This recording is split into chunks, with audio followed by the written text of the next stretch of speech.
public, not public meetings. We do have a time for public comments that will be coming up very shortly. That will be your only opportunity to address the board. There will be another board comments section when we do our regularly scheduled meeting. So if you want to wait until then, that's fine too. Ask you to silence your phone, refrain from texting or using electronics during the meeting. If you got to use your phone, could you please step out in the hallway? All right, we'll start with roll call. Angie? Tabor. Here. Ferguson. Here. Callahan. Here. Stern. Here. Chada. Here. Larson. Here. Stobie. Here. Lewis. Here. Okay, we're at that section for comments from the public, and I will ask the public before I read all this stuff and give you all time limits and everything. If nobody's going to talk, it's really not that important yet. But does the public, anybody want to talk? Hello? Do you guys want to talk? Yeah.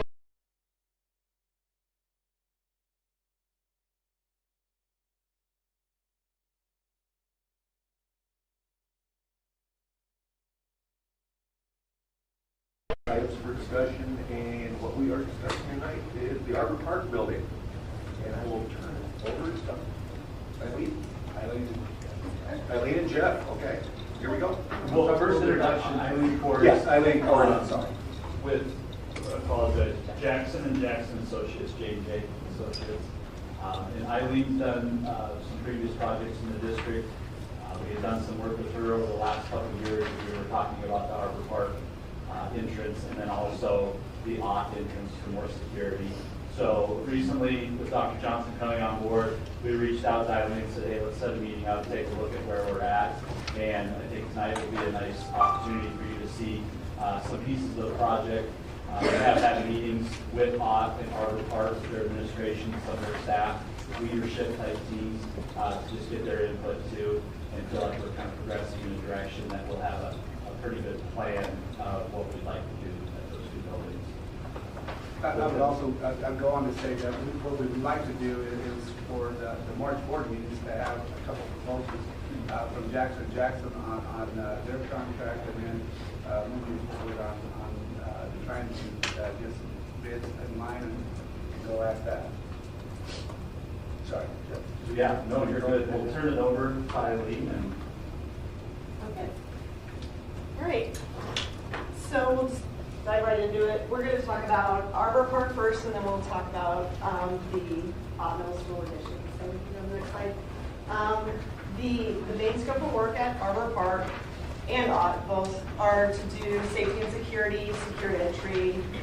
Both of those facilities currently you get buzzed in, and from there you have to find your way to the admin building or admin office area, which is not far, but we want to make sure that we can do the entry directly into the administrative space and then direct them where they need to go once they get into the building. So main entry at Arbor Park is here, the vestibule. What the plan is to move the administrative space into this area where the tree is and kind of tucked in next to the education wing here.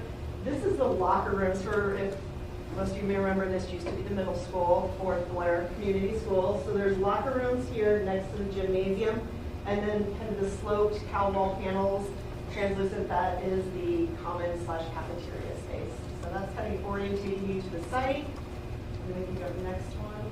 So from an aerial view, we were looking at the admin here. So the green area is the proposed addition to the main entry area. And we have the floor plan. So I gave an overall. There is some classrooms here that I don't have modeled yet, but here and here. But as we talked about, there'll be a vestibule, and when you go in that vestibule, there'll be a door into the admin area, and that'll take you back out. One of the things that we're looking at is moving how to a classroom area right near the main entry, and that frees up the stage platform area for other uses in the building.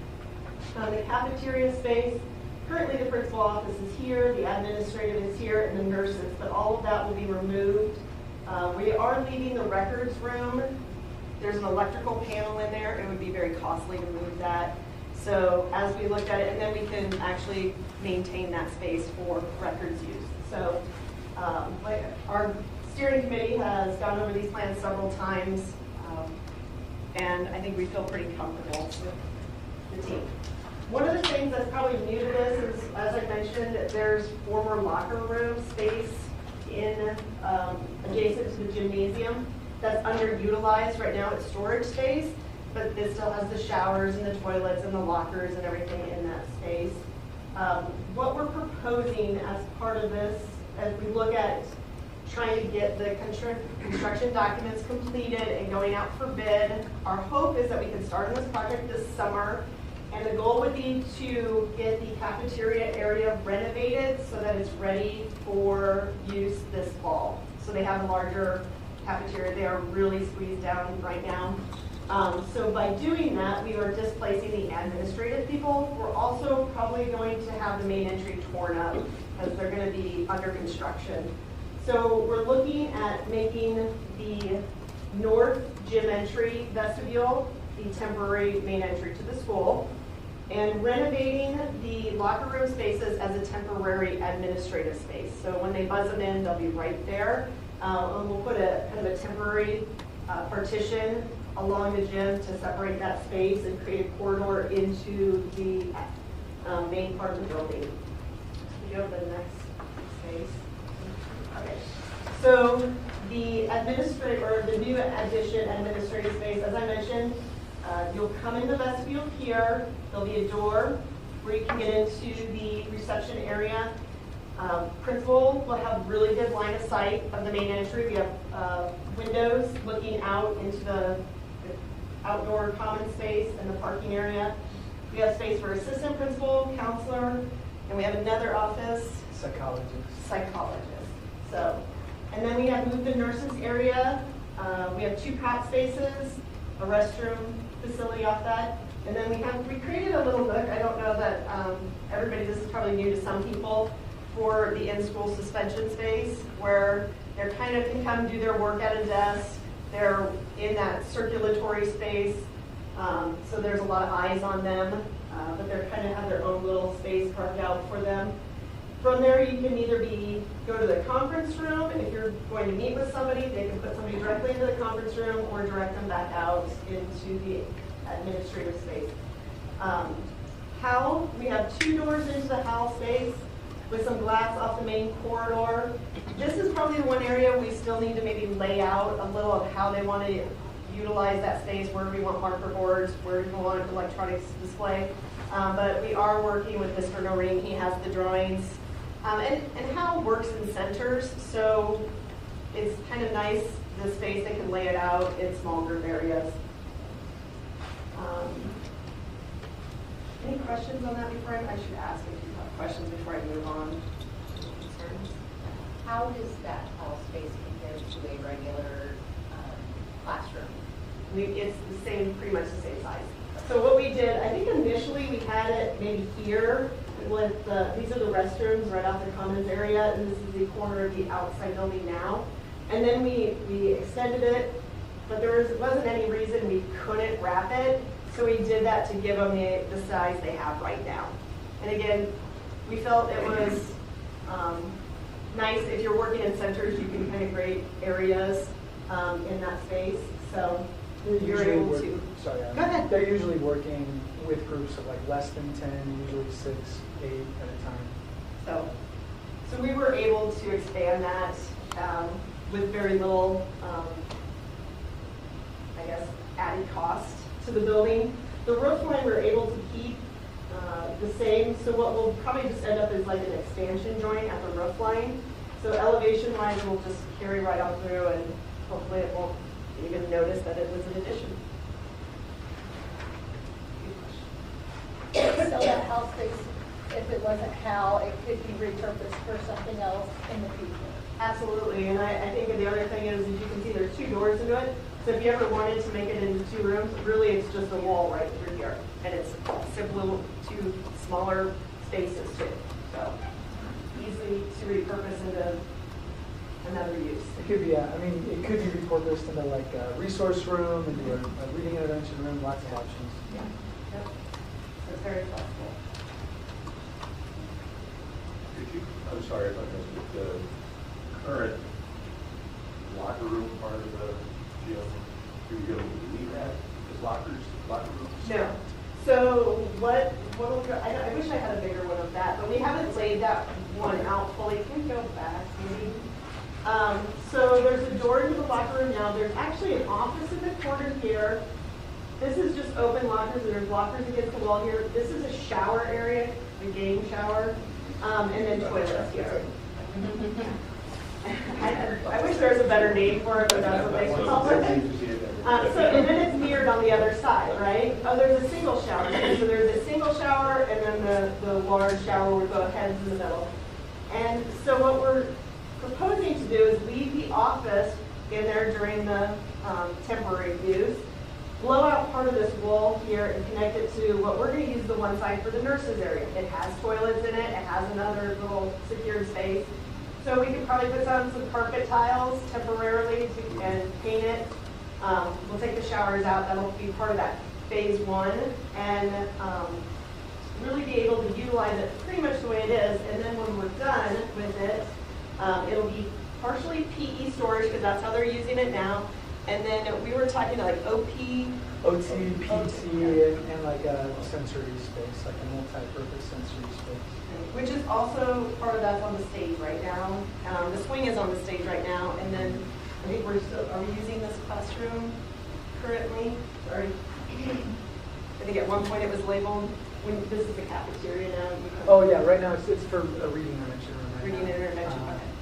So we're gonna relay that space out so that it's better utilized, because like I said, right now it's with the lockers and everything and the walls in it. Yeah, and I think it just could be, we could maximize the potential of that space. It's not even great. It's not even great storage for PE.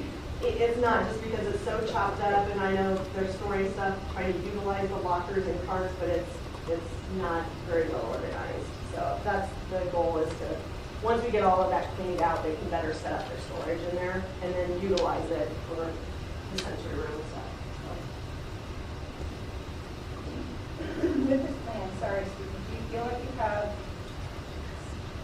any other needs? Do you have adequate room for your reading intervention, reading specialist, special ed? Is there something that you would want different for them? No. See, weren't these reading specialists like sharing a space? They were, they're not anymore. Okay, okay. Yeah, no, they're not anymore.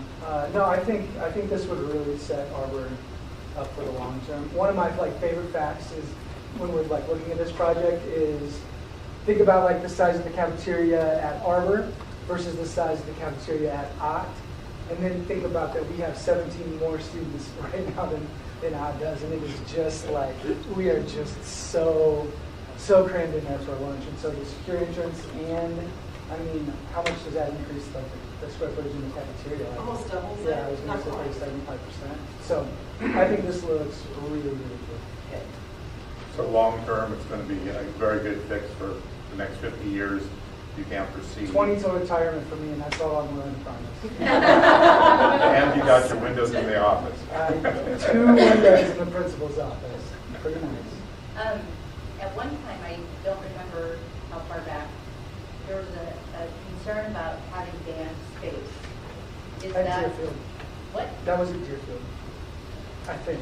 We have a dedicated band room. Yeah. I think it was because the Deerfield used was a portion of the cafeteria. Yeah, I think that's it. They use part of the stage and cafeteria area. Yours is multi-purpose. Got it, okay. Yeah. One thing I didn't mention was 2 things. Nurses areas here right now, we're actually turning the toilet room for the nurses into a family restroom off the commons area. So we're going to be able to utilize that existing infrastructure. And then next to it, they're actually the staff restrooms. This is the staff lounge. There's restrooms here and here, and then there's another little spot that we're going to capture into a mother's room. That'll be off the staff lounge area. We currently don't have that. So those are actually 2 additional amenities I think really add to this renovation, and pretty easy because, like I said, they're right next to the water and restrooms, and we're going to just utilize the existing space off the nurses area for the family restroom. I think that's a great idea. And the rest of the way the office is now that would just open up for the cafeteria to provide more space. Right. That's the, So the structure actually does drop because we have this higher structure. It kind of angles up with the cow wall. And then at the point where the administrative area starts now, it doesn't drop for the roof structure. So our goal is to deal with the acoustics in that space, is to leave the ceiling out and hang some acoustical clouds, which is really important so that sound, we get the volume, the full volume is applied to that acoustically.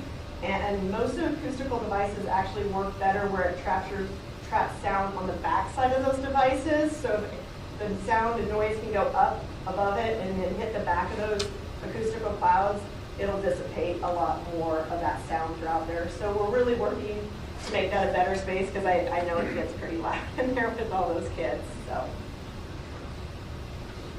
Eileen, the roof on the entryway in that, looking at the diagram Can you go to here. that? Can we go back? Go forward. So, one more. Okay. So, this is a preliminary rendering that we out of our CAD, our Revit file. So right now the trim on the building and a lot of the other elements are what I call like a cranberry or boysenberry. So we would stick with that same color because we're not going to replace it all. We're looking at using metal panels near the entry area and then coming up and then angling. So this is the north side coming off the parking area. We're going to capture that diffused natural lighting in there. And then I know there's a lot of desire because it's Arbor Park to kind of create an entry that gives it a sense of identity to this building. So what we have is, I know it's really dark here that you can't see it, but we have metal panels that actually have a wood grain texture with the outside of them, and it comes in so many different colors. We can pick whatever wood grain look we want.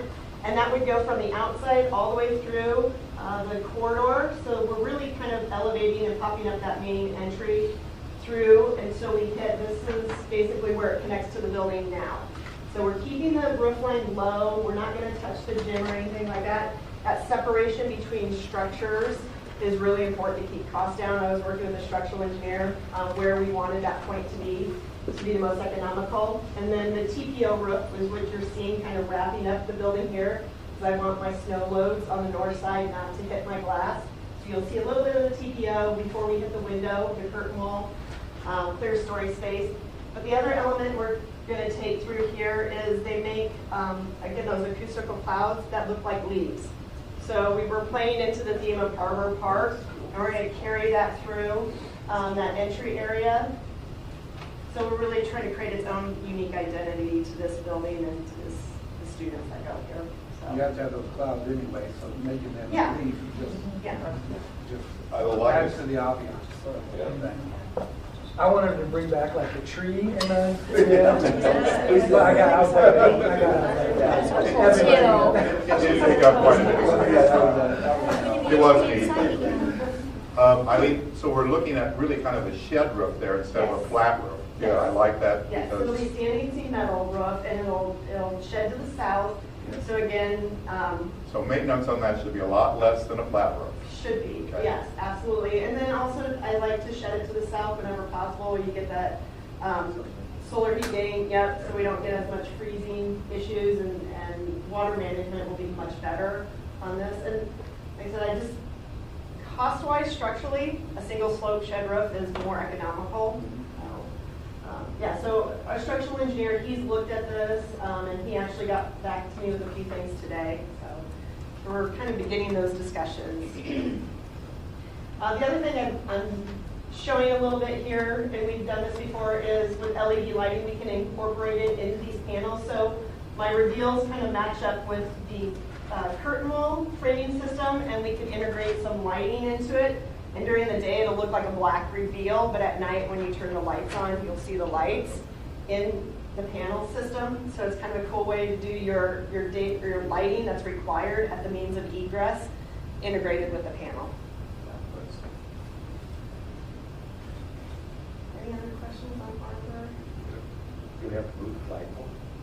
Yeah, the flagpole's far, It's far- yeah, yeah, it's far quite enough good. out that we don't need to put it right. I probably should have done this, she did the rendering it's okay. close up, but I can get you a rendering where it's further back I think too. it really disrupts much out there other than a few inches, which I can go Yeah, anyway. you flip back to your site plan, you can kind of see the green area. Yeah, it's really Oh, not there it that is. far. Yeah, Yeah. it is, sorry. You're fine.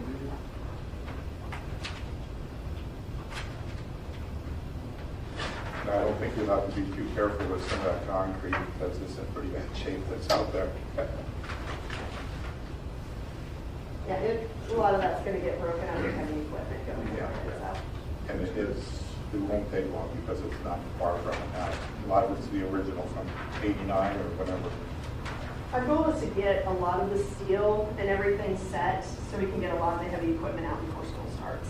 So while they're working on it, if we can get it dried in, that's the goal. So.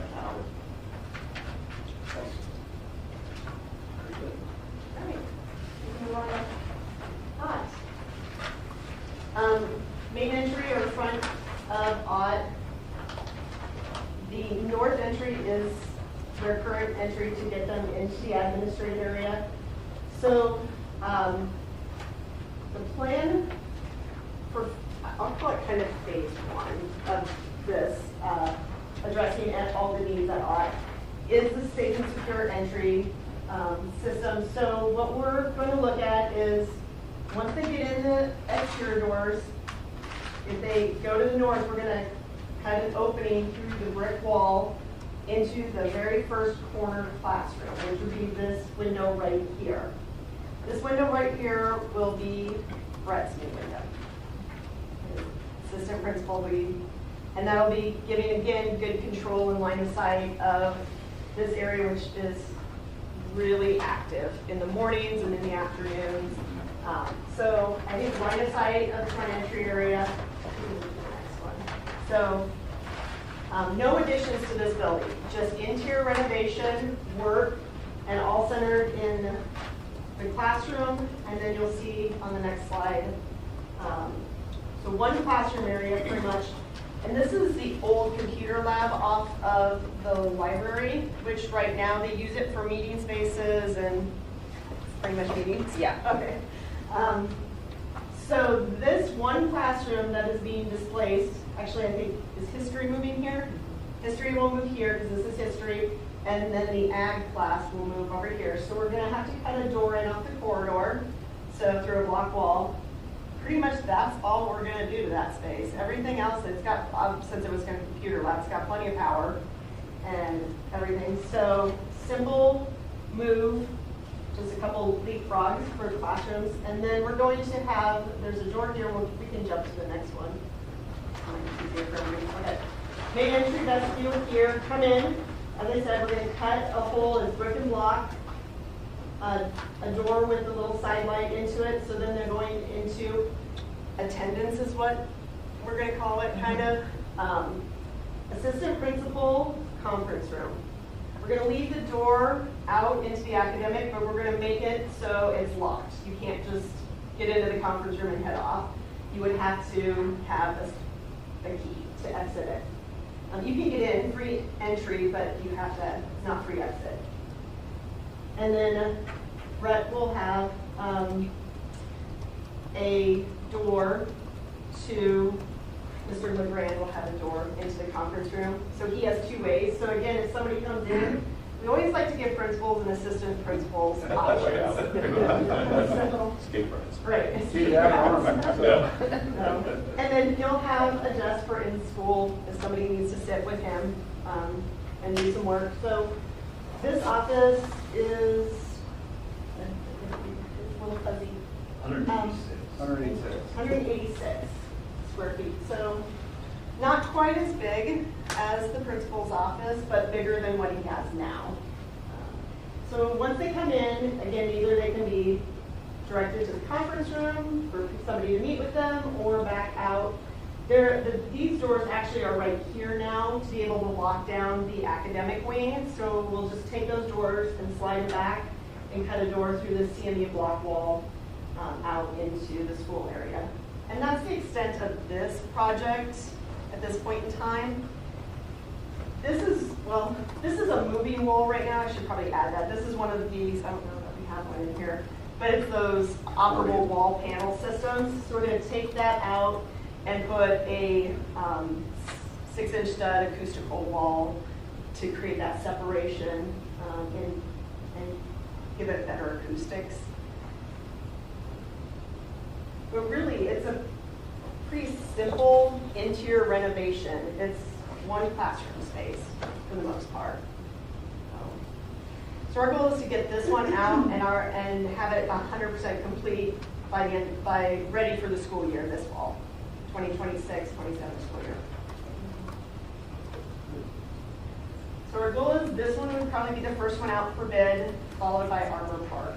And when I say bid, we'll work up some schedules, but the quickest delivery method would be design, bid, build, instead of the construction manager at risk process, because there's a lot more that would have to go into putting out a request for proposals from a construction manager. That timeline would not be advantageous to get these projects completed this summer. It would affect our ability to finish them potentially. So. And really, if you talk to a construction manager at risk now, they would tell you they don't take on these small projects. This one for them is. Yeah, they wouldn't do that because that's not worth their time. And I don't know that the Arbor one would be worth it. Maybe a little closer to Arbor, but. Maybe closer, yeah. Yeah.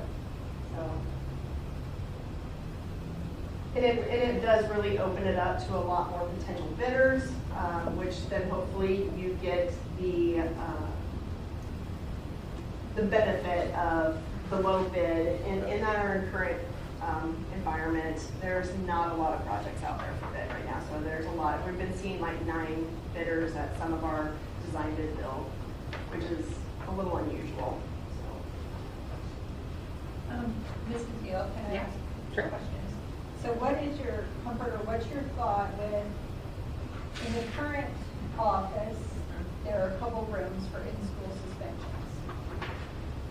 With Mr. LeGrand being located at that entryway, do you think he'll move ISS that way, or will he come back and forth and monitor? Do you have other people that will monitor your ISS?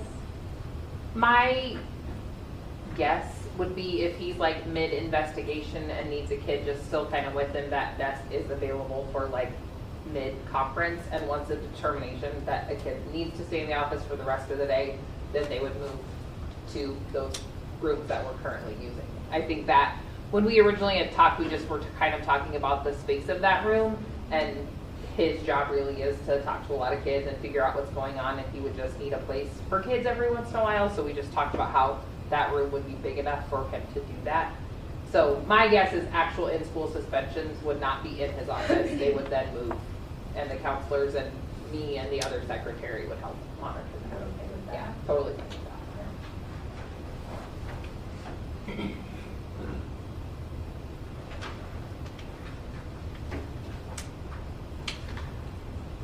other questions?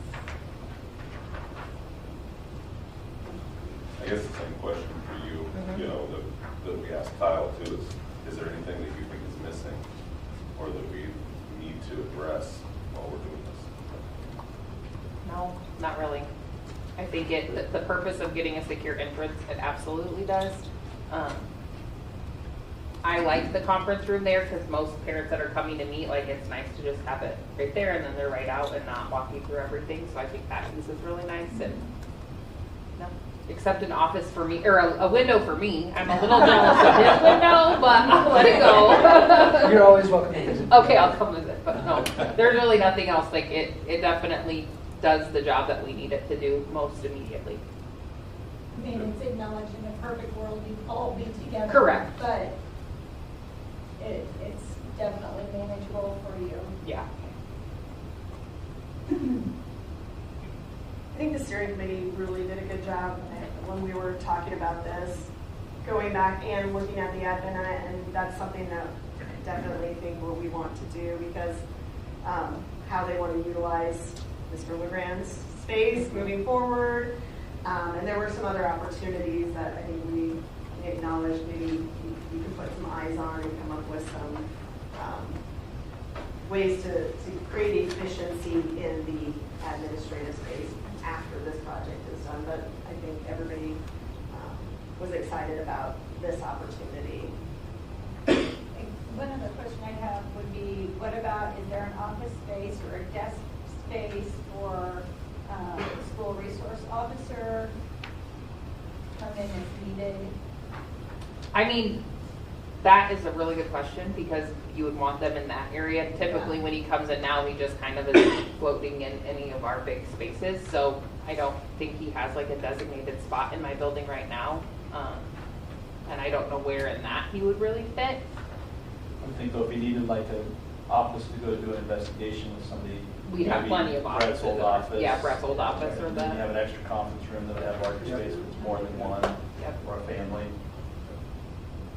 Having 2 conference rooms, will be nice. really, really nice. And Brett's old office, the old system, right now, that we would do, it would just remain An office space, yep. to be utilized for situations So we like can use that. that, I guess. Right now in school, psychs are in my building, they use my in-school rooms, so what I really think I would do is just make that like kind of their sitting ground. Okay. Do we go back to the bigger plan, one back maybe? Is that, would it be kind of good, an idea where everybody's at? The assistant principal's office is here, kind of by the counseling area now. I know there's a lot of discussion that day. We had the steering committee and I really appreciate that because I think everybody there's so many different ways that you guys were looking at how we could kind of move people around into this area. And I think at one point they were talking about the library was saying, well, this is my office, it's closer over here. Maybe there's some swapping and moving that could happen with that and some of these other spaces to get those adjacencies to work out better. And I think those are the discussions we're going to continue to have as they kind of, we work through that process. There might be some moving around of people going on just to create better flow in that area. And I think that the next meeting, as we kind of dive into some of this, will help with that too. But I think everybody was. Like, for example, like in my head, I think of like the counseling center. So like our counselors call down a student, but they have to come through the office and it feels like I'm in the office, I'm getting in trouble, but really it's to talk to the counselor. So my counselors both have offices on that end. Like, is there any way we can open up the other end of the office and call it the counseling center? And students could come in from that direction, have more of an open space to work with the counselors and it not feel like I got sent to the office feeling. So just different ways to make that whole area flow to better just accommodate students and accommodate who all is working in that space. Oh, yeah, because the counselors could even move where assistant principal and speech are. Yeah. Mm-hmm. Yeah, one time I don't think they were there. Okay. They're out there, yeah. It's just the way that it flows in. Like the end of that hallway is just like kids aren't allowed to use that door. But I feel like you could open up one of those rooms and make it feel more like a counseling center. Like this is just an open Like space a with the waiting, tables yeah. to work and, and then you call them down and they come to the counseling center, come to the counseling office, and they just feel like it's a different entrance to a different place for, You have options. yeah, totally. So I think that gives us some time, when we complete this project, that gives us time to look at some of those. And to get rid of some of those walls. Yes. Yeah, the goal was to make sure we took care of the security. Mhm. Right. I mean, we had a lot of other thoughts and Right. we had to keep redirecting them a little bit because it was good conversation, but at the end of the day, what we needed to take care of Yeah. was to get us secure and that's what we went back to, and they did a really nice job coming back to it. They did, yeah, and I think you had to have those discussions to Yep. make sure they felt comfortable Right. with this. Yep. And then knowing if we do this, we can make everything else kind of work. So yeah, I think at the end of the day, Yeah. we felt really comfortable with that moving forward. I think that's all I have. Thank you. Yeah, Right. thank you. Thank you very much. Yeah. Thank you. That's awesome. All right, let's get started. Yeah. I think you have to wait for a second. Yeah, no. Oh, okay. I just. Hello, good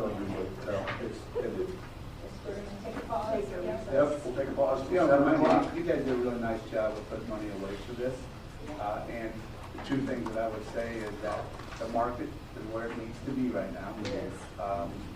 You put this off, and you had a lot of other things up in play. Now this is the time to really jump on this and get going.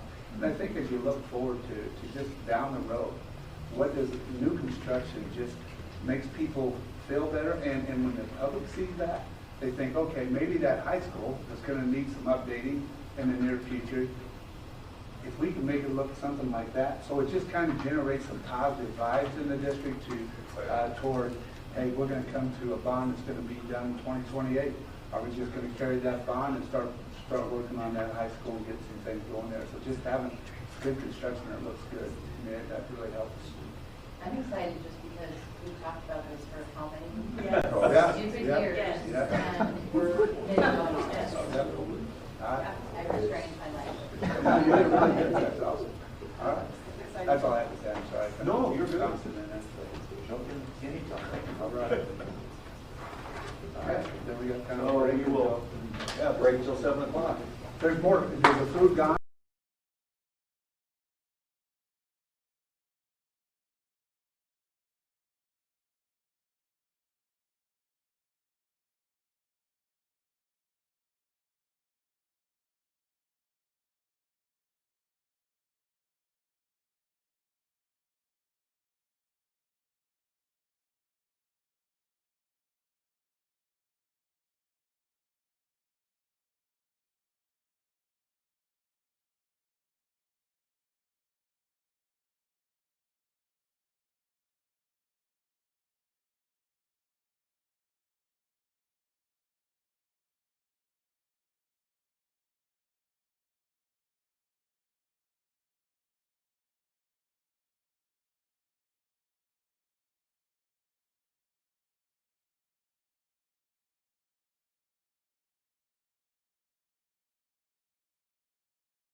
7 o'clock, I'm going to call the February 9th Board of Education regular meeting to order.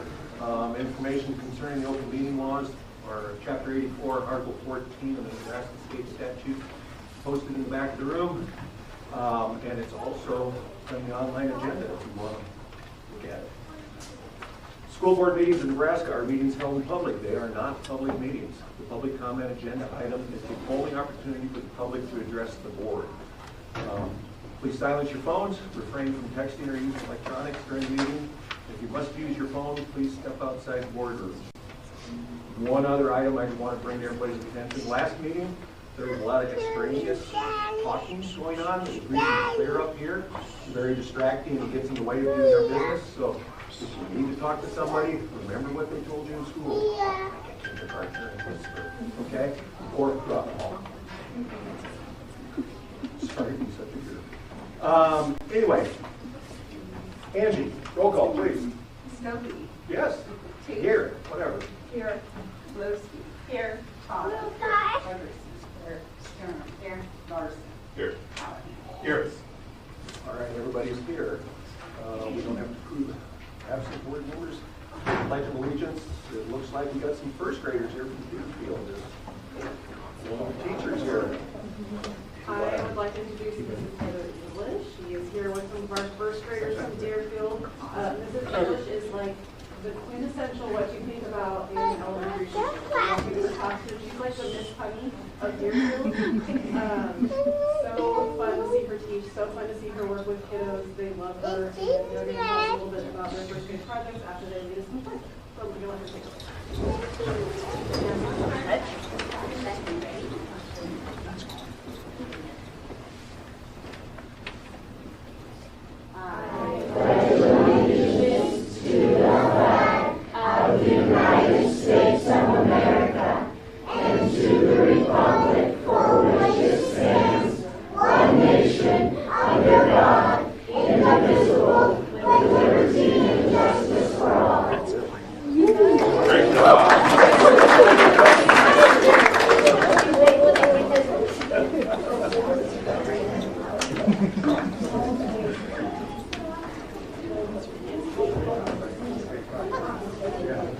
All right, so thank you guys all for having us.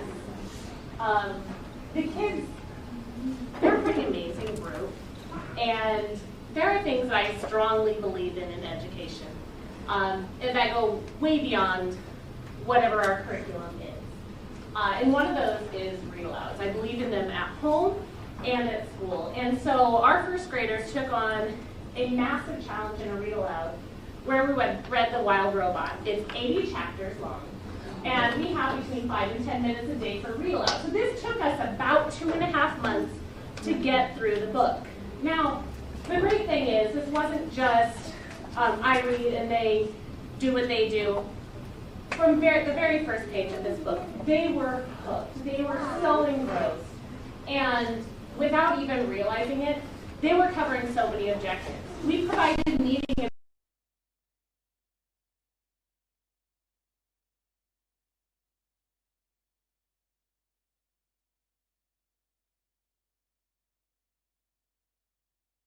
rigorous text and expanded vocabulary.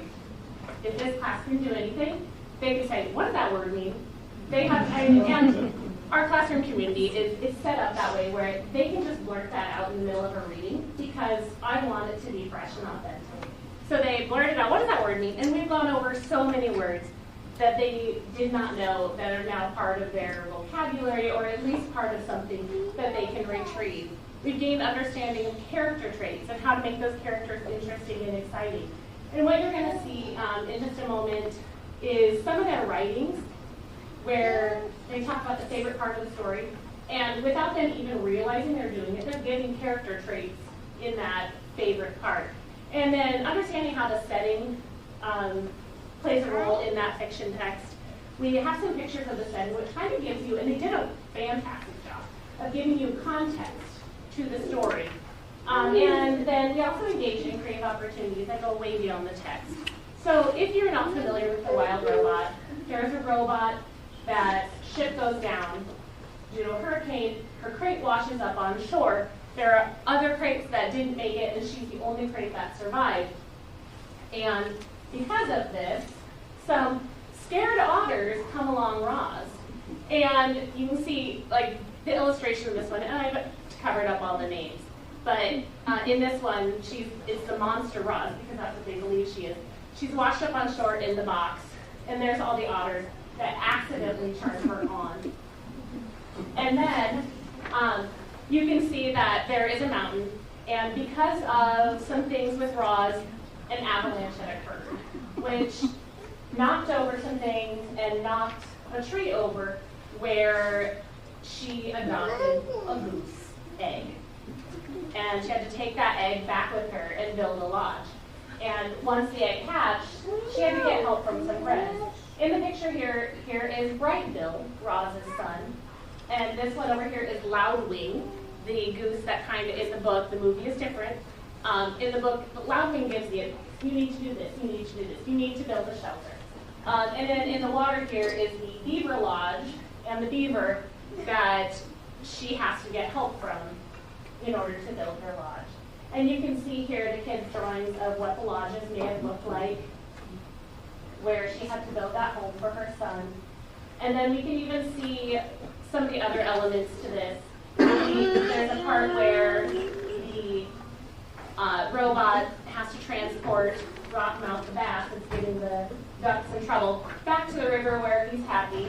We've got the waterfall and then she put the fish right in there with the waterfall. And then this illustration kind of just gives that overall picture to the island. There's the lodges that Roz built to help the other animals out. The mountains are in there, the waterfall, the stream, the cave where the bears live, and all the things where Roz found Brightville, the lodge, the duck pond, it's all there. And just like there aren't visuals for this in the book. There's minimal visuals. And for these kids to be able to come up with all of these things is really pretty exciting. And so we have a student here who wrote something that she would like to share. Are you happy sitting or would you like to stand? Okay. Go ahead and My read. favorite part of the world was when the animals didn't like Rose because they thought that she was a monster. Then she started to camouflage. Then all of the animals started to like her. So, I mean, and that just really kind of gives breath to all of those things that happen right in the beginning of the story. And then it all takes off from there, that building friendship that we can see in there. And then we have some other kids that really talked about their favorite part was when Brightville or the egg came into the picture because of the avalanche. And I love it because they didn't have to write a lot. They just had to make their thoughts clear. I didn't help with a lot of the spelling, and I was so proud of their kids. Like just all the little things. You can read their handwriting. There's spaces between words. They make sense. Like these are huge things. And then this person really, I loved this part of the story for this person because it was when Brightville goes away on migration because he is a goose. And then he comes back, and then they get to be together again. And he also really, because this child has a very creative brain, Roz loses her foot in this story and has to get a new one. And so they have to make a wooden foot for her, and he also enjoyed that. And then this last one, really, I know this one is harder to read, but this just goes to, and I will tell you what it says in just a moment, but I'm so proud of this student. Spelling, writing, it's not easy for her. But yet, she very clearly displayed her favorite part, and it's the lodge was for all the animals. During that first winter, the animals were starting to freeze, and so Roz invites them all into her lodge. And I love that because it just shows that she cares about that generosity and that doing for others, and I see that in this little girl every day. So, boys and girls, thank you for listening. And stay wild. All right.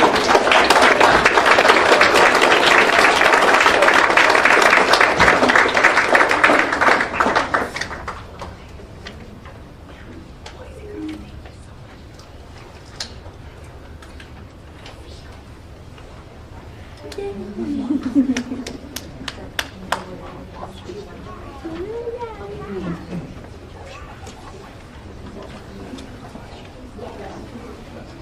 job. Thank you. What do you saw that? Can you tell them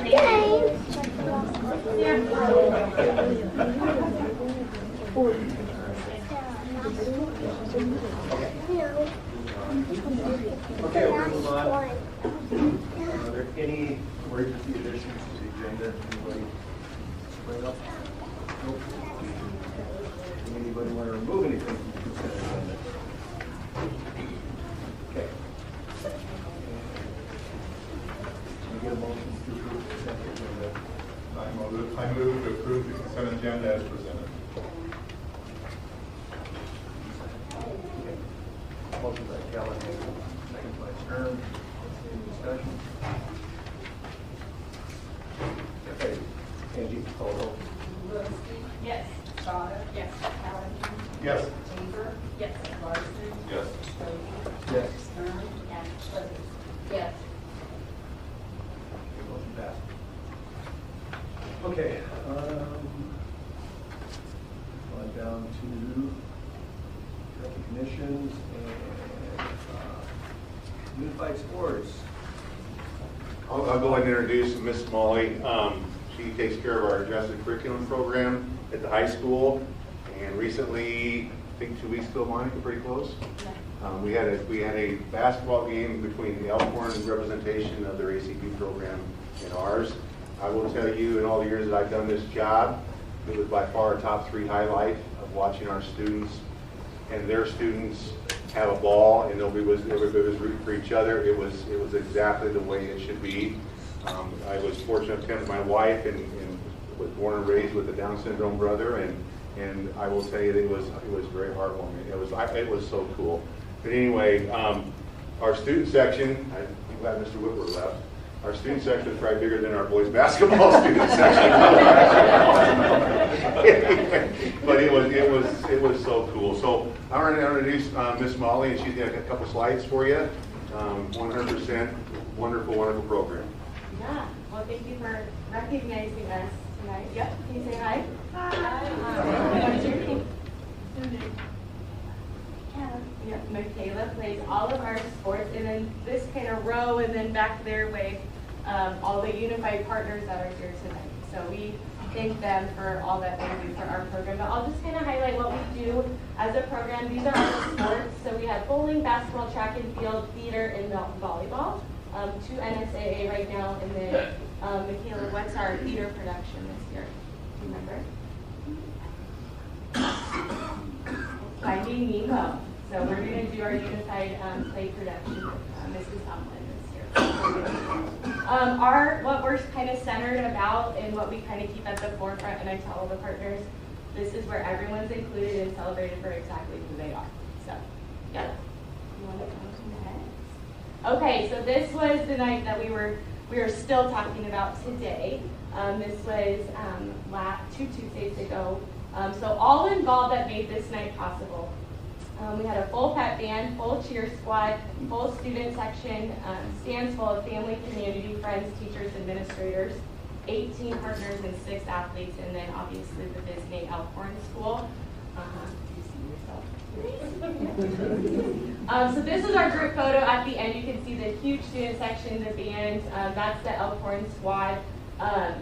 I am going to point out because we are in Blair, but Elkhorn was comprised of Elkhorn South, Elkhorn High, and Elkhorn North, and they were smaller than Blair.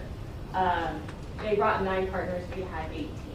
And I am so proud of that. I hyped that number up pretty hard to Mr. Gretchow a few weeks. I was like, well, that's a little embarrassing, but here we are. And we don't turn anyone away, because I think to be a part of this program and to be a partner is a gift, even if they only get 3 minutes of playing time. They know doing far more for them than that 3 minutes. So, oh, that is you. Yes. Okay. And I think one of the coolest things was, not only like to experience it, but just to reflect. And it wasn't even my own words, because I didn't have words for that night. But Elkhorn's coach did. And she so kindly shared this with us, and Mark kind of shared that with the district, but I just wanted to highlight a few of them that stood out, as a visiting school to say about Blair and our program. It said the experience was truly unforgettable and a perfect example of what inclusion, community, and school spirit should look like, and I was pretty proud of that. And then there's Troy's little jump shot. He looks like a basketball NBA star, so you love that. So. And then here's a few more. There's Landon and Malachi and there's Michaela. But then the goal of, you can read if you want to, but I went to Tyler, or ABCP, and I said, it was back in October, and I said, I have this idea, do you want to do it? And he goes, what does it look like? I said, well, honestly, I don't know, because any other district, they just kind of do like halftime stuff. And it's like, why is it just halftime? Why can't we make it a full game? And I said, I want it to be, Blair sets the standard. And I think we knocked it out of the park. And a lot of other schools have reached out, like, how did you get that approved? How did you do this? And happy to share, happy to highlight our kids in our program. But, these guys make it happen and make it what it is, and well beyond the court as well. They're stopping in the classroom. Half of them are TAs in our room, and different aspects in our day. Just very, very excited to keep bringing this to Blair, and thank you for letting us have it and have the program. Thank you.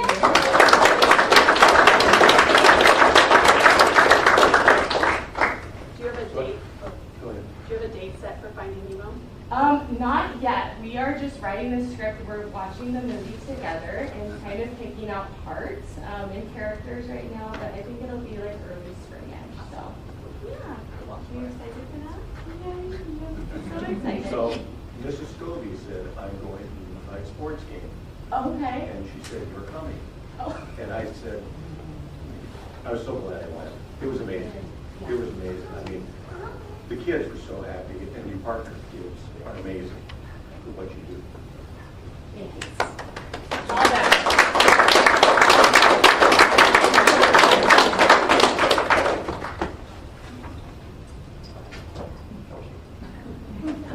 All right, we'll move on to acceptance of gifts. We've got a couple, 3, 4. Okay. Cubby's Convenience Store. So Cubby's has donated $1,195 in their Let's Race and Go fundraiser.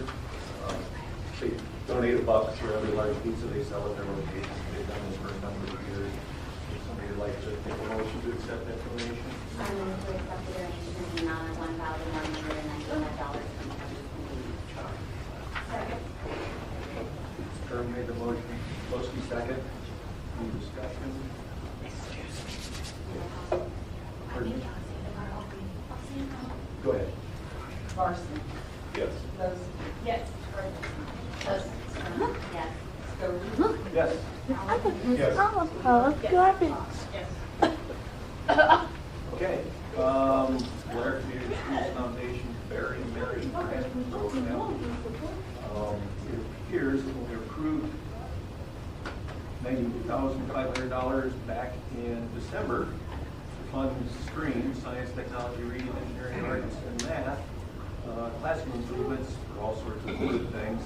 The South Early Childhood Center was inadvertently left out, and the foundation would like to award them $10,000. I move to accept the grant donation in the amount of $10,000 from the Blair Community School Foundation as part of the Barry and Mary Grant Program for South Early Childhood Center. Okay, motion by Stern, second by Tabor. Any discussion? I'll just say one more time too, the foundation is amazing. Come back with this as well. Yep. Greatly. I actually met with them, just thank them for their very generous donation, and said, I hope there's more to come down the road. Same kind of thing, but that's awesome. Yeah, I've seen some of the grants come through for what the teachers, and each teacher is allowed to put a $500 grant, I believe it is, and do something for their kids in the classroom. And there's some really neat ones that have come through. Okay. Anything else? Benji? Tabor? Yes. Larson? Yes. Callahan? Yes. Stern? Yes. Chada? Yes. Lucy? Yes. Frederickson? Yes. Yes. Okay, number 3, Blair Backers would like to donate $4,760 for the purchase of new middle school track uniforms. I move to accept the donation from the Blair backers in the amount of $4,760 for the purchase of new middle school track uniforms. Second. Motion by Tabor, second by Larson. Any discussion? Backers have done Same a thing. great job over Yeah. the years, for a number of years, working in our schools, so good organization. Okay, Angie? Scobie? Yes. Callahan? Yes. Chada? Yes. Tabor? Yes. Lucy? Yes. Frederickson? Yes. Larson? Yes. Stern? Yes. Okay, and then our last donation, Balls Out Motoring, or Motors, would like to donate a golf cart valued at approximately $5,000. Balls Out has been a real generous supporter of the schools over the last several years, lending carts for events such as homecoming parades, and providing carts for various school activities. I move to accept the donation from Balls Out Motors for a golf cart valued at approximately $5,000. Motion by Tabor, second by Stern. They have been, like I say, over the years, back when we were not ADA compliant, they provided big 6-passenger golf carts to move those people from the gate over to the visitor stand and back, and especially if they were handicapped. Outstanding. They have had us great deals on our equipment for the grounds and that. So they really have become a very outstanding part of our community. And I appreciate their donation. Anything else, anyone? Okay. Angie? Callahan? Yes. Larson? Yes. Tabor? Yes. Lucy? Yes. Chada? Yes. Stern? Yes. Scobie? Yes. Frederickson? Yes. Motion passed. Very good. We will now move on to consideration of communications. The first item is comments from the public. We'll run through some of our running rules here. So, to get started, when you've been recognized, please stand, state your name and address. There is a 5-minute time limit. Mrs. Tabor will be my timekeeper. When she hits 4 minutes, she'll give you some sort of sign that says you've got a minute left. Time to start wrapping it up. If you're planning to speak about a personnel or student matter involving an individual, please understand that our policies require you to follow the complaint procedure before you address the board. Board members will not respond to questions or comments made about individual staff members or students. And please remember, slanderous comments will not be tolerated. If you want to contact the board regarding a specific school teacher or child, again, encourage you to follow the chain of command. Again, this public meeting for conduct of business, comments from within the audience while others are speaking will not be tolerated. Don't try to talk over each other, don't yell at each other. Offensive language, personal attacks, hostile conduct, slanders, or defamatory statements will not be tolerated until we ask to leave. We will not take action on anything, we will not respond to anything. We cannot do anything about what you bring up because it's not on the agenda, and by law, it has to be on the agenda. So, having said all of that, who would like to talk to the board? Anybody? I know one person. Okay. Have your name and address, please.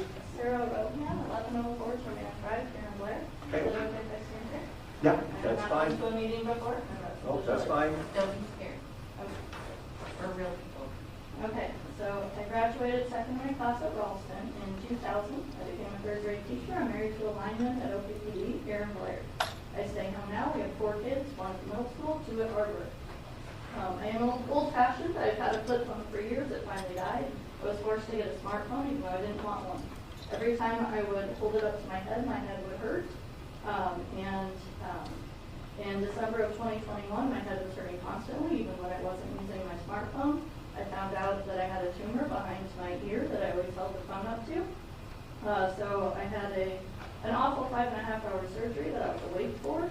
My ear was down here, blood everywhere, ER that night, losing so much blood. They just were giving me Novocaine over and over with an overdose. After surgery, my head still hurt. We didn't know why. Got a scar to this day. It still hasn't healed very well. So they gave me a CT scan. We checked our house for mold. We removed all mold that we could find. We got our house fogged. We put in a radon system. We were trying to find out why my head still hurt. Finally, I did research on smartphones and making people's heads hurt, and that's when I learned about EMF. Electromagnetic frequency, or EMF, is what has been making my head hurt for all of this time. These are all things that hurt my head. We've got cell towers in Blair, we've got smart meters from OPPD, computer router, smartphones, and iPads, which is what I specifically wanted to talk about tonight. So not only do I have head pain, but my brain stops working. It's called brain fog. I can't think normally. I know that there's information in my brain I'm trying to get to, and I can't get to it until I've been away from the EMF for long enough to be able to recover. So it's an injury that you have to recover from. I am in what is believed to be the 3 to 10% of people who can detect EMF consciously. I know when I'm near it. This is hurting my head really bad to begin with. My life has been changed drastically by EMF injury. I've taken pain medicine like there's no tomorrow. I've drunk whiskey to knock myself out to be able to go to sleep. I've grieved the loss of good health. And I grieved the loss of being able to go places I used to be able to go. I no longer can be in a crowd without paying for it or next to a person if they have a smartphone or an iPad on them. When I do, it takes me days to recover. I've given up my church because it's big on technology. I couldn't go back to teaching in a school even if I wanted to. So it turns out the CT scan that I had to help me actually exposed me to more EMF.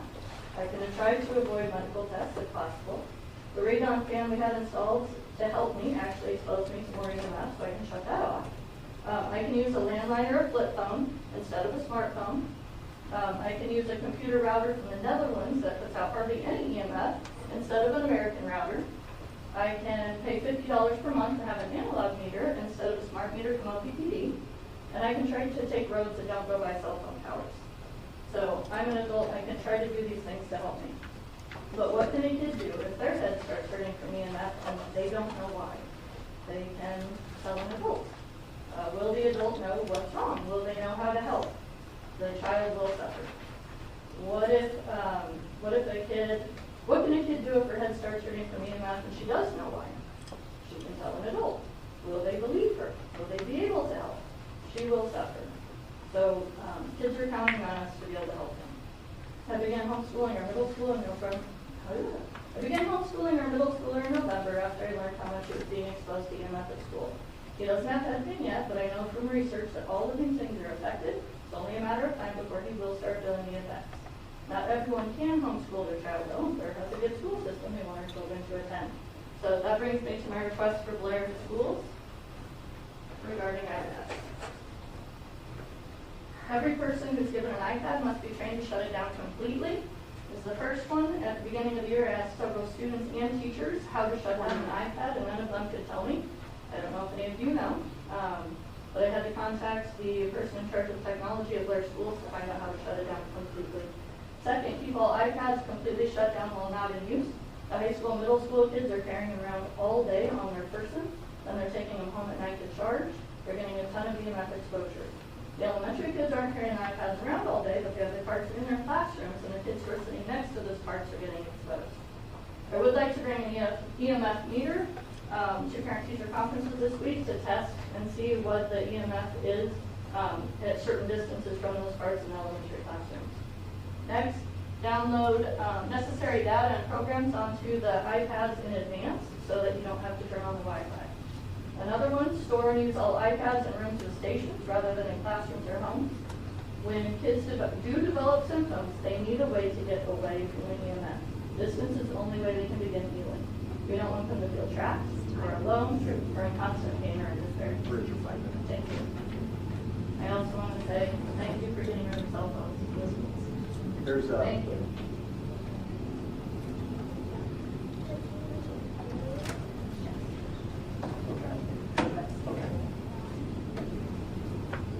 Okay. Anybody else on the board about adopting? Yes? No? Okay, we'll move on. Mr. Scobie. Oh, I'm sorry. No, it's okay. I'm Leland.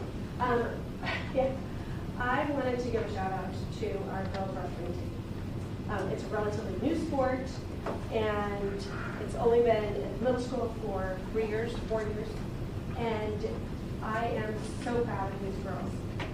We watched them in middle school, we're watching them this second year in high school, and the coaching, Mr. Bellamy, Teddy, Lance, they're just phenomenal coaches. We're so lucky to have them. I see other coaches, and they cause me stress just watching them, and I'm not even the wrestler. But these coaches are so calm and direct and just can get through to the wrestlers. But we have 8 wrestlers going to state, which is amazing.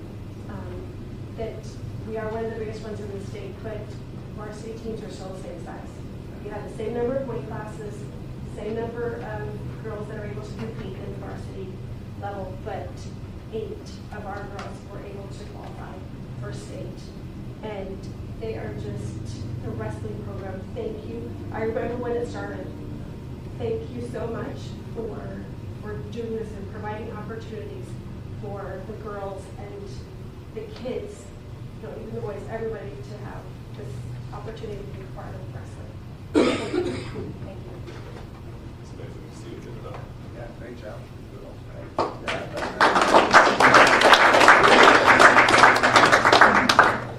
right. Anybody else? Raise your hand high. Because I can't see them apparently. Okay, we'll move on then to the reports. Start with policy committee. Policy curriculum meeting, we met Monday, January 19th at noon. Present were myself, Melanie, Ginger, Dr. Johnson, Leon, and Angie. Old business, we continue to talk about the facility use handbook. We will continue to talk about that in policy and AT&T. And then new business, we have a policy update, we will resignation. We discussed the change, replace the individual's name with a title, listing the title, coordinator, contact information as directors to the services of the person. So at this time, we can just, our recommendations for the revisions be approved on first and final notification for board policy 20503, policy review and revisions, which states that policy is revised because of legal change over which the board has no control, or a change that is minor, the policy may be approved at one meeting at the discretion of the board. So tonight I bring a motion to approve on first and final notification revisions to policy 103.03, procedures for complaints of sexual harassment. Second. Motion by Chada, second by Tabor. Any discussion? There's a lot to say. Easier to take the name off and just put their job out. That's what we did, right? Yeah. We did that. Yep. Okay. Andy? Frederickson? Yes. Stern? Yes. Chada? Yes. Larson? Yes. Scobie? Yes. Callahan? Yes. Lowski? Yes. Tabor? Yes. Motion passed. We talked about school board members' online presence. The committee would like to form a policy governing board members' use of social media, citing concerns that social platforms can be misused to cause harm or falsehoods. They would like clear guidance to prevent misuse and protect the board's integrity. Dr. Johnson will contact legal counsel. Next, we talked about public complaints and public complaints about employees. This was a discussion regarding policies 1005.01, public complaints, and 403.05, public complaints about employees. Currently, the policy has 4 parts to it. The last one is the one we discussed the most. Again, Dr. Johnson is going to consult legal counsel on that one. So we have nothing to bring forward at this time on that. Mr. Haith reviewed proposed changes to the preschool program for this coming year. And Mr. Haith began his role as director of school services. The preschool team expressed both program schedules to Mr. Hayes, current year preferred and proposed. The proposed model would reinstate mixed age classrooms by combining 3- and 4-year-olds in practice that had been discontinued this year and would not require new teacher hires. It also offers parents the choice between AM and PM sessions of all-day preschool and shortens the school day slightly. Mr. Hayes decides they need to decide as nearby preschool starts their enrollment in January, and they would run the risk of losing enrollments. The committee supported that as long as transportation is able to accommodate that. The next thing will be. Blair, do you want to speak to that at all? If you mind. Yes, if I may, just to let you know, we did talk to transportation and worked it out, and so the hours would change from 8 to 2:30 versus 8:30 to 3 or whatever those were. We'll still do the 5 classrooms, mixed age, 3-year-olds in the morning. 4-year-olds can go AM, and then if they want to stay all day, they may, or they may go home. You know, we still meet Rule 11, Rule 52. We have to have at least 12 hours each week, 450, so we'll meet all of that. You know, one of the things that's important is the time that they have to work on. We have T-POD evaluation, that's the teaching pyramid, observation tool, Ecker's early childhood enrichment rating. We also are going to do class this year, the classroom assessment scoring system. My goal is to do all, there's going to be 5 tests, and then take that data and work with the teachers and say, what do we need to work on? What does this show us rather than, you know, evaluating them as a teacher? I want to look at our whole program. And one of the things that the teachers ask is that we have the mixed classrooms was the number one, and with transportation, 8 to 2:30 is going to work for us. So I just wanted to share that that has been, you know, you had asked me to check on that, and we have it, and we'll provide all that. We want to get it out this week if possible, enrollment, because some of the others, I think there's 5 within the community the kids can sign up for. They'll have, you know, some of those are already full. I was told one of them is already, so we want to try and get ours out, and we're looking at a capacity of 75. Yep. Thank you. One question I have, do you think at 8 a.m.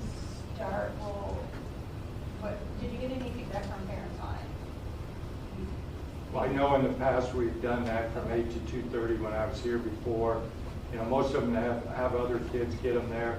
You know, and the others, we aren't going to tell them no if they're enrolled. And, you know, we all know we have those mornings where you can't get a 4-year-old up. Right. You know, you've got all kinds of things. So, you know, yes. Sorry, I just want, this year currently, we're starting at 7:55, and we have had several parents not happy with that beginning so early, just trying to get their kids to the other schools. So I feel like giving them, it's only 5 minutes, but from Arbor to South, it takes more than 5 minutes if you're dropping off other kids. So I think it will help. Well, and also being there, you know, Little Blossoms delivers. They're not always there at 7:55, so we're welcoming kids in at 8:15 even. But the goal is to start at 8 o'clock. And that's why we went from to 11:45 rather than, I think I told you, 3 hours, because we want to make sure that those kids get their 450, you know, or their hours, not necessarily 450, but that's the minimum. So those kids that go half a day will make sure we make that, even when we take out the possible snow days or whatever, because we have to meet those hours per Rule 11. Thank you. Thank you. Thanks. Any other questions for the policy committee? I don't know. Good. You were responsible. Tyler, on the policy. You got a copy of the policy? Okay. I'd like to get his input before we get too far down the road. I shared it in the talking. Yep. I should have. Just received. Okay, very good. Yeah, we do. Yeah.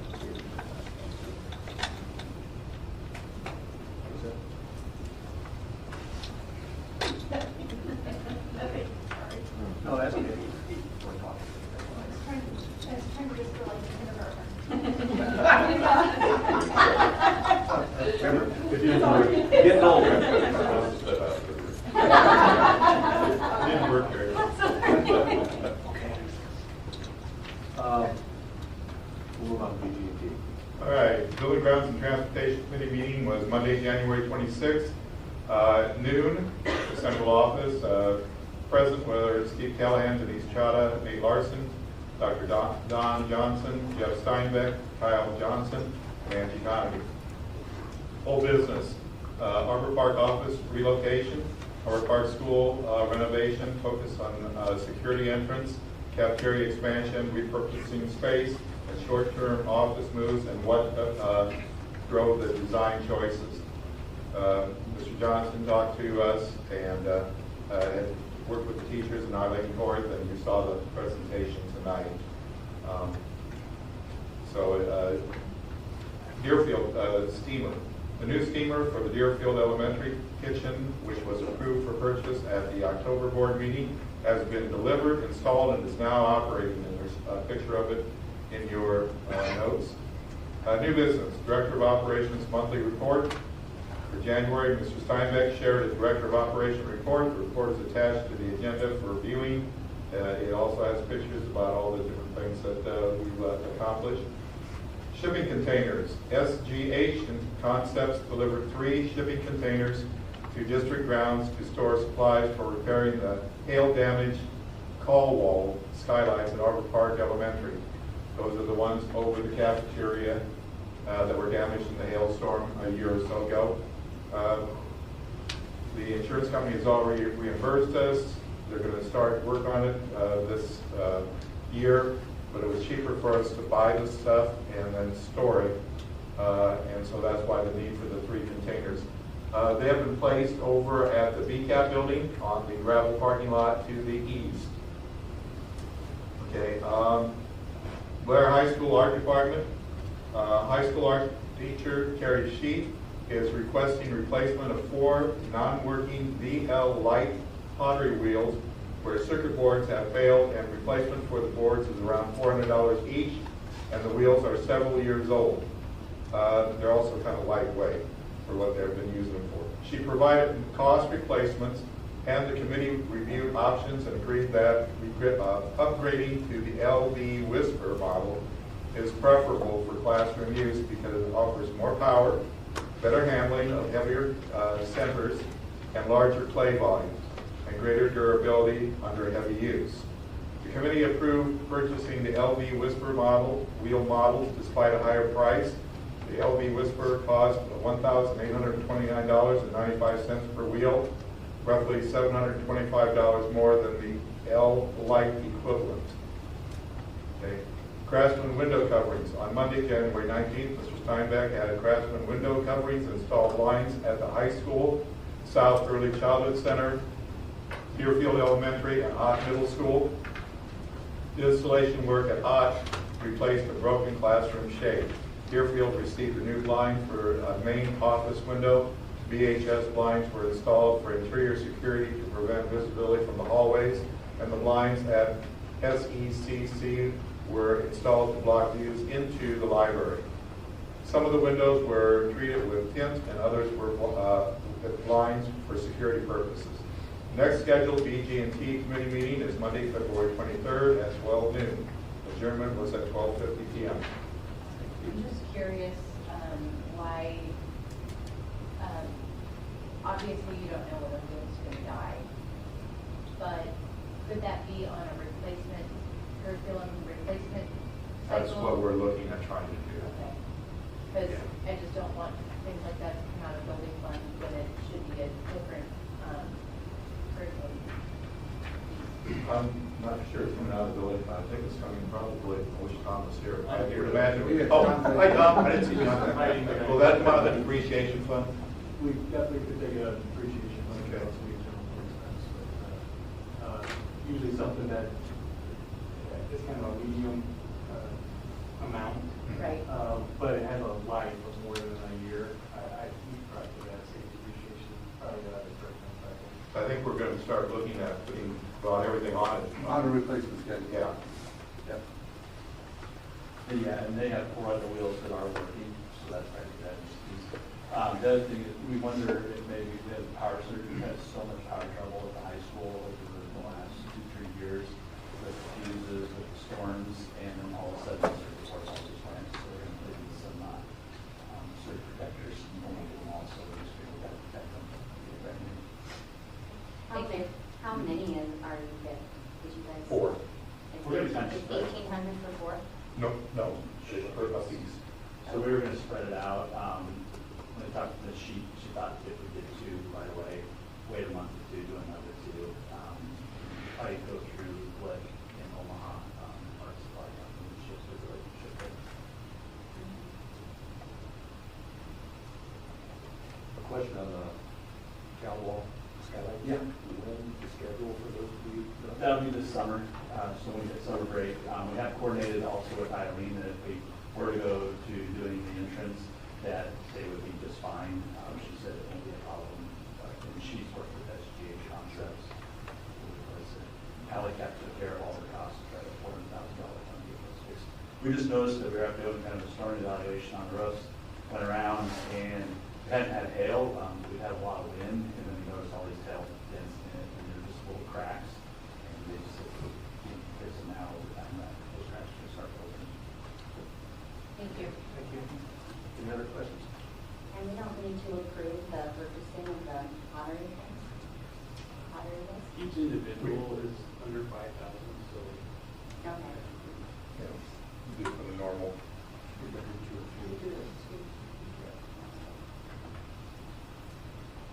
All right, so move on to the finance committee meeting.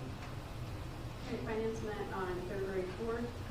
Both the president was myself through Zoom, Harry Lowski, Bob Scobie, Dr. Johnson, Tom Shear, Melanie Stern, Leon Hayes, Scott Macklin, and Angie Conaghan. We talked about the Manor physical therapy contract. The district is in a contract with Manor Physical Therapy for $250,000 a year since 2023-24 to provide physical therapy and occupational therapy services. It's a 5-year agreement that runs through 2028, but only the 23-24 and 24-25 contract years were at the fixed $250,000 amount. Mannon has proposed an increase to the contract for $280,000 a year, payable monthly, effective January 26. Reason for the proposal is to give current occupational therapists and physical therapist employees a 2.9% raise and assist with the writing cost of health insurance. The contract does require fee increase proposals to be submitted no later than 14 days before a new school year. But the committee supported the addendum to the agreement since the community partnership has been good for the district and offers stability and continuity for the students. The Director of Student Services will add the timeline to their schedule so fee proposals can be met within the time frame of the contract in the future. So I bring a motion forward to approve the amended contract agreement with Manning Physical Therapy effective January 2026 as presented. Sorry. We had a motion from Tabor and a second from Callahan. Discussion? I'm just curious, how to of that, would we be able to get our own person, people, rather than a contractor? I'm just thinking out loud. It's part of the shortage. That's why they were brought on board, right? Because we couldn't find either an occupational physical therapist to come and work with this. So they kind of pulled us out of fire on that, and that we need to make a move, and we did that for. I think you're still in that same marketplace where you're not going to be able to do that. And in this scenario, I think we have the ability to have multiple employees there that are working with us and the facility and so forth. The individual cost of each one would have been way above what we could afford. Because we'd have to do, full insurance, full everything. Just a quick math on that, was it from 260 to 280? 250 to 280. So that's for domestic people. So the contract doesn't expire until 2028, so at this time there's nothing really to do on it anyway. Something to keep on our radar maybe down the road. Okay. Yeah. So we have a motion. Who seconded it? I'm sorry. I did. Okay. Motion Taylor, second, or Callahan, sorry. We had our discussion. Everybody's heard talking before I asked for it. Oh, sorry. Probably appropriate anyway. Chada? Yes. Larson? Yes. Stern? Yes. Tabor? Yes. Frederickson? Yes. Scobie? Roby? Yes. Callahan? Yes. Lewis? Yes. Motion passed. Regarding the audit report, on January 15th, 2026, Michael Weigel, an intern with the State Auditor of Public Accounts, inquired why a single audit report for federal programs was not included with the audit report. Ryan Bruns, a partner with Dana Cole, explained that the federal government shutdown in October delayed the release of the single audit compliance supplement, which prevented its release. So Dana Cole was given two options, and they took the second option. They chose to submit the financial statement audit by the required due date and issue the single audit later. The compliance supplement was later released, and Dana Cole reissued the audit report with an effective date of January 14th, 2026. Mr. Shear emailed both NDE and Michael Weigel with the updated audit report. Mr. Shear also presented a 3-year renewal proposal from the district's current independent auditor, Dana Cole and Company, with proposed fees of $18,000 for 26-27, $19,800 for 27-28, and $21,000 for 28-29. The committee requested the district to look for additional auditor options and report back before we enter into a contract with Dana Cole. Mr. Shearer also provided the monthly credit card statements, Amazon invoice, and facility rentals for review. Under new business technology needs, Mr. Macklin, our Director of Technology, reported that the network's firewall, estimated to be 8 to 9 years old, needs replaced. He received 5 quotes and is recommending Sterling, who is the lowest bidder for the desired Fortinet product, in the amount of $52,813.29. The purchase is eligible for a 60% rate reimbursement. The committee supports this recommendation. Can you bring me a motion to approve the quote from Sterling in the amount of $52,813.19 to replace the network's firewall? Second. Motion by Tabor, second by Lewis.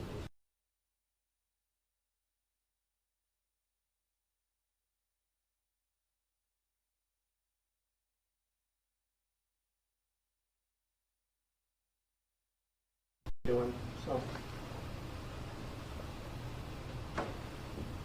Anyone else?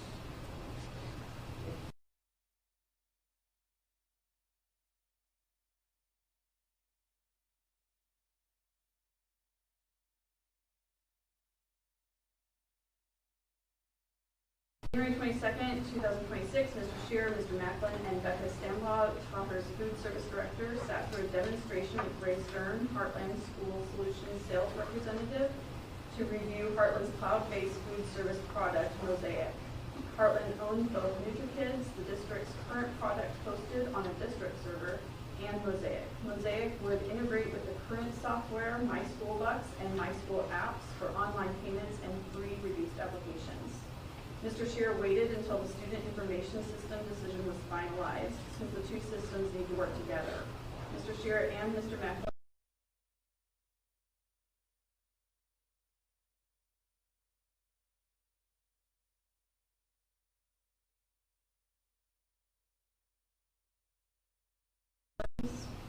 Synergy and Software Unlimited settle, and then evaluate Mosaic as a long-term solution. The cost for Mosaic is $8,205 for the first year, and that includes a $2,999 one-time go-live fee, and will be an annual fee of $6,125, and will be paid out of the lunch fund account. I motion to approve the quote from Heartland School Solutions in the amount of $8,205 for their cloud-based food service product, Mosaic. Second. Motion by Tabor, second by Flosky. Any discussion? The only thing that I want to say is that I am not related to Mr. Stern, so I will vote on this. We have no conflict. It's a unique last name, but I have no idea who this person is. Okay, he knows you.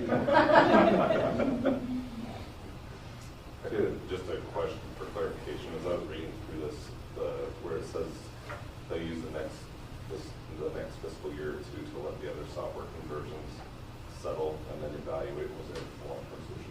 What do we mean by that? So we have we're going to have 2 software conversions on top of this one.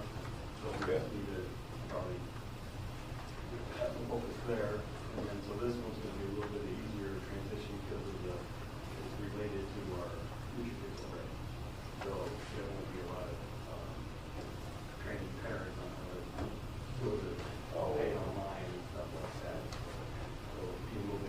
seamless and fast. So we'll be using it, but we're not going to focus on trying to create like, things to bring the parents on. Well, it'll be the same stuff that you've been using, I guess. So if you get it new, where parents is just more us as end users and that or food service staff. They're the ones that see the differences, parents should probably see this. Okay. Yeah, sorry, I was concerned. I was thinking we're going to use it for 2 years. It was like, that makes sense. Thank you.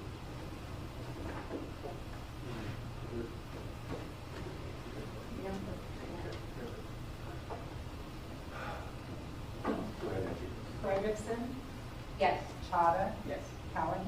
Yes. Larson. Yes. Scobie, Yes. Tabor. Yes. Stern. Yes. Lopes. Yes. Motion passed. All right, we also have a quote for a 2026 Chevrolet truck Suburban and transportation discussion. In November, Tyler Seeley, Director of Transportation, was asked during the BG&T committee meeting to obtain a quote for a Suburban. He has since received a quote for a 2026 Sterling Gray 8-passenger. The request originated because the district's small vehicle fleet is heavily used on routes and a replacement or additional vehicle is needed for Suburban Zero, which is a 2007 passenger vehicle with heavy miles. Mr. Seeley would like to hold on to Suburban Zero and just use an existing Suburban as the primary backup. Mr. Seeley believes that if the district continues to maintain all current routes, at least one new bus will be necessary to ensure a dependable spare bus is always available. Presently, the district operates route buses or activity buses used in the evenings, and the aging spares are corroding and beginning to fail mechanically. There's discussion to order a new bus, but will be held at the next BG&T committee meeting.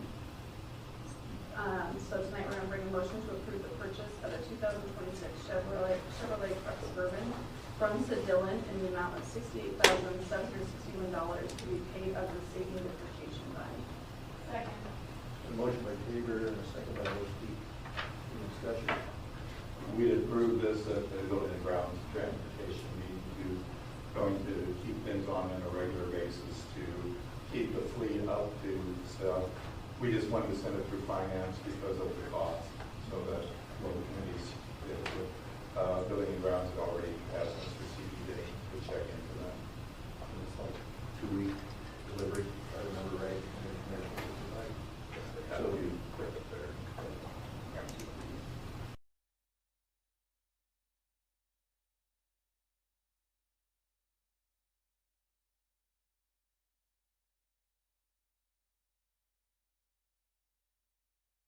Hopefully we'll have a recommendation for that. She's got a really good grip on what's going on with different buses and everything. After I looked at all these old buses sitting there, two things come to mind. Why do we have old buses sitting there? If there's value in them, and can we use those to be paid into a new bus and make some sense with that. So just something that we'll talk about. We definitely need to keep in that mindset of ordering that new bus so we don't go behind. So many of the old buses also didn't meet inspection. We still have them sitting around. We did sell a few last year in there.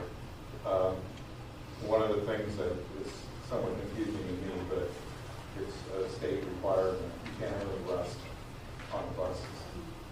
And so some of our buses are starting to get so where there are problems with that. And I don't know where they check that, whether it's on the actual frame or if it's just on the sides. Mr. Seeley was just telling us that there was some that, were starting to corrode and do some other things that they won't pass possibly. And a lot of them just look like high mileage too. Okay, anything else? Chada. Yes. Tabor. Yes. Scobie. Yes. Callahan. Yes. Ferguson. Yes. Lopes. Yes. Stern. Yes. Larson. Yes. Motion passed. All right. Mr. Chair shared the recent personalized district service fund statement held for Blair Community Schools of Education Services Unit number 3. He plans to use those funds to pay for the software and limited accounting software approved by board in January. However, the district has most of those funds earmarked for use at the early childhood coaching services. And therefore, the additional software and limited costs will exceed the PDSF, requiring the district to reimburse ESU3 for the overage.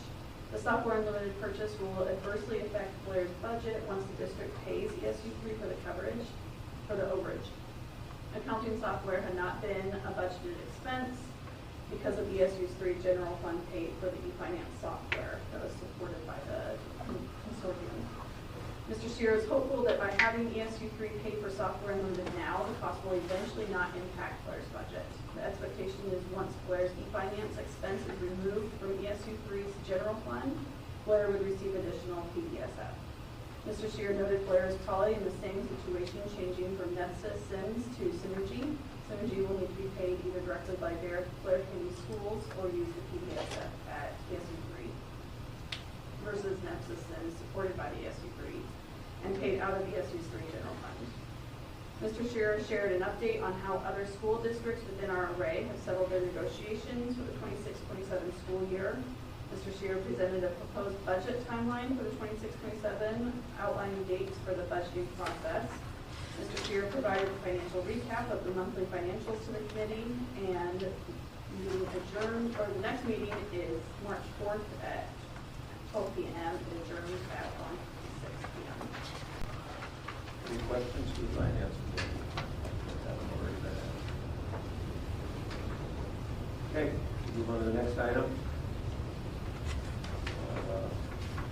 Is the approval of the negotiated agreement between the Board of Education and the Board of Education Association. And hopefully the negotiating team wants to talk about this. I just move to approve the negotiated agreement between the Blair Board of Education and the Blair Education Association for the 26-27 school year. Motion by Trustee, second by Sturm. Discussion.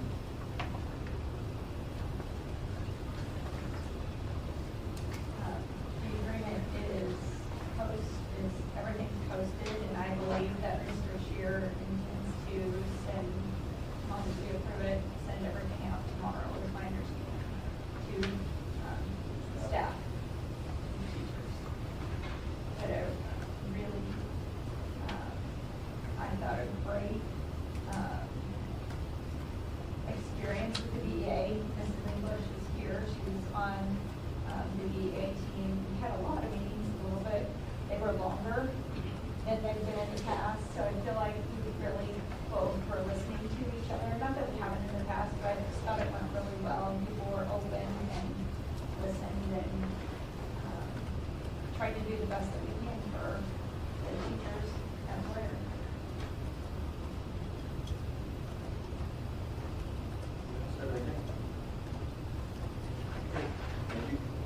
Larson?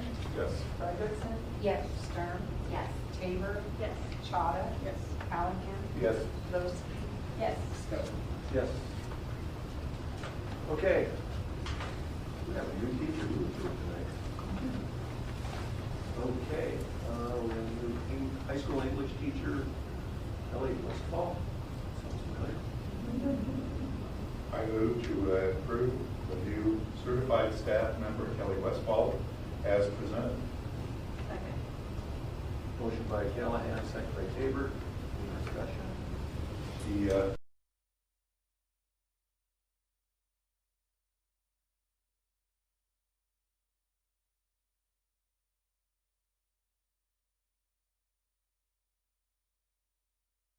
English teacher, excellent journalism, and other areas in the language arts. So she'll be a great re-addition to somebody that we know really fits in well. Do you know, the contract just says 26-27, is it just a one-year thing, or is it a permanent position? It should be a contract. It's a permanent position. Okay. It's a permanent, it's not a 1 year, no, Good. No, it's not a 1 year, and it should be a reoccurring. continuous contract. Yeah, Okay, good. Good. Okay, Angie? Tabor? Yes. Frederickson? Yes. Callahan? Yes. Sturm? Yes. Chada? Yes. Larson? Yes. Skokie? Yes. Lowski? Yes. Okay, motion passed. Okay, we have also some retirements. We have one retirement, two resignations. Jim Fowler, ACP teacher at Dock Middle School, after 32 years of service, is going to retire. Emily Petrowski, English teacher at the high school, is resigning after 11 years. And Amanda Melcher, the guidance counselor at Ott, is resigning. She's been here for a year. I move to accept the retirement of certified staff member Jennifer Fowler and the resignation of certified staff members Emily Petrowski and Amanda Melcher upon the completion of the 25-26 school year. Second. Motion by Tabor, second by Lowski. Any discussion? As we start coming into the season where we're going to see retirement resignations, have we established that we're going to do an exit interview or offer that, or? We have not, but that, I mean, that's certainly doable.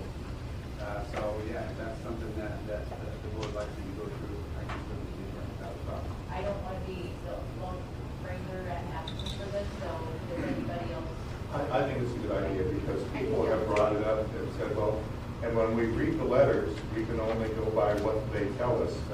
All three of these were not disgruntled in any way according to their letters, so, you know that. But I think if you don't mind doing that, I think that's one more thing that will be good for us to know. Yep. All right, we can do that. We'll set some up.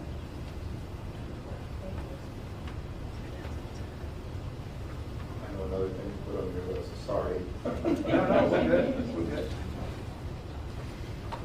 I know Carrie did something past. Just more of Phone calls on. your information, calling for that information.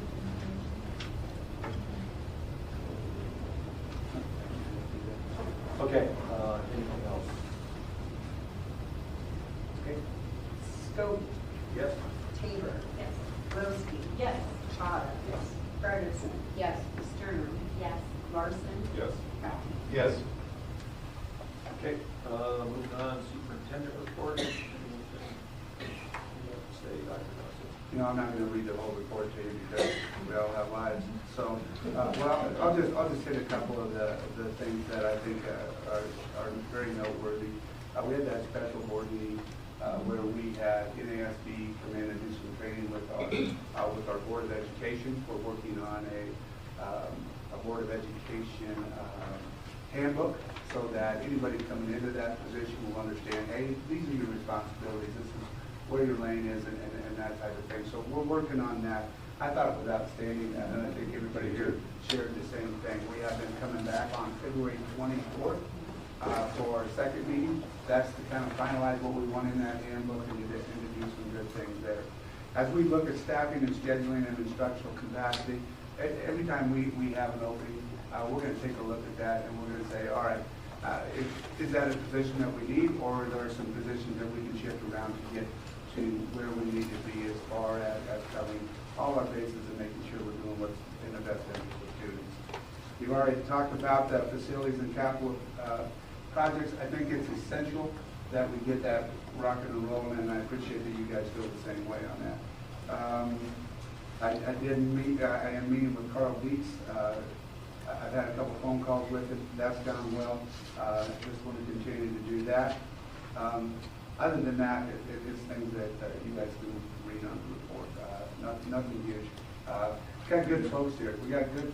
I mean, I've been in the buildings quite a bit, and I would tell you that we have really good teachers. We have a good principals and a good staff, and we're really starting to focus in on what can we do to be better. How do we make sure that we bring Blair community schools back to that place where they've always been, right?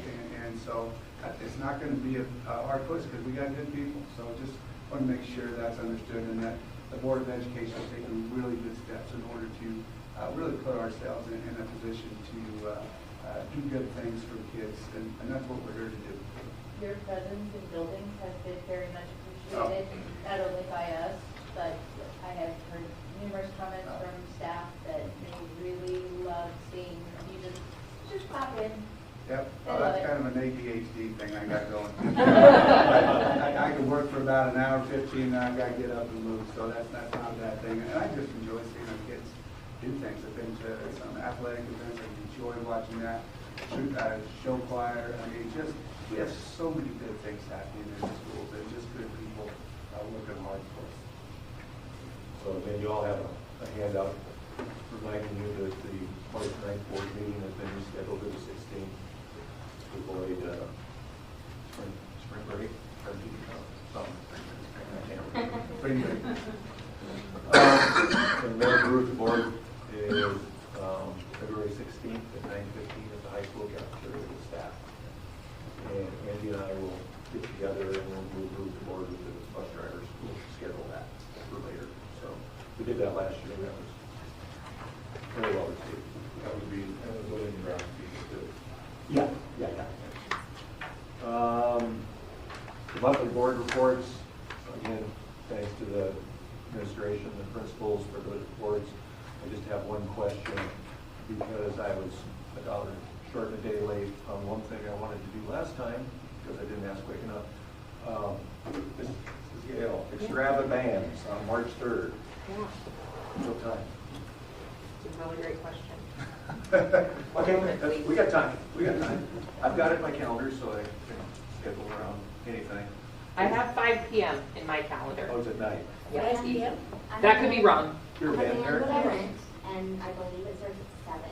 Okay, I was that gonna say, I seems think more it's later accurate. than- Yeah, I agree. That sounds more Show up accurate. at 5, you're gonna have supper for me? We're at 6:30. Have to let the old city know. You'll be moving music stands if you show up that early. That's probably one question is your calendar. Okay. March 3rd. March 3rd at 7 o'clock. Yeah.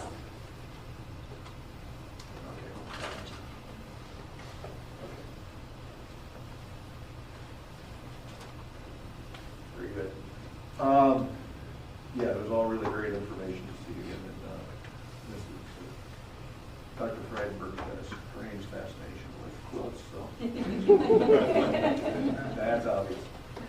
All right. Do we have anything in closed session? Nope.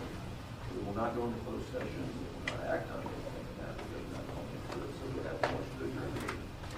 I move to adjourn the meeting. Second. All in favor, say aye.